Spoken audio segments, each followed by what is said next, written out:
అలాగే ఆగ్నేయ తూర్పు దేశాలలో భూకంప ప్రమాదాలు ఉంటాయి ఈ సంవత్సరము. ఆగ్నేయ తూర్పు దేశాలు రిపీట్ చేస్తూ ఉన్నా రిక్టర్ స్కేల్ మీద 6.5 దాటేటువంటి అవకాశం కనిపిస్తూ ఉంది. సో దీనివల్ల జన నష్టము మరియు ఆస్తి నష్టం ఏర్పడేటువంటి అవకాశం కనిపిస్తూ ఉంది. అలాగే పశ్చిమ ఆసియా దేశాల్లో యుద్ధ వాతావరణం ఏర్పడే అవకాశం ఉంది. యుద్ధాలు జరిగే అవకాశం కూడా ఉంది.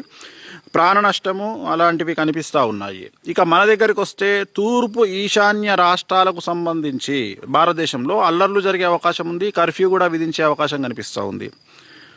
సో తెలుగు రాష్ట్రాలకు సంబంధించి ఈ సంవత్సరం 3 నదులు ఉన్నాయి మన దగ్గర. 3 నదులకు కూడా ఈ సంవత్సరము వరద ప్రభావం కనిపిస్తూ ఉంది. 3వ ప్రమాద హెచ్చరిక జారీ చేసే అవకాశం ఉంది ప్రభుత్వము. కాబట్టి ఈ సంవత్సరం 3 నదులకు సంబంధించి వరదలు వచ్చిన జన నష్టము ఆస్తి నష్టం జరగకుండా ప్రభుత్వము తగు జాగ్రత్తలు తీసుకున్నట్టయితే మంచిది.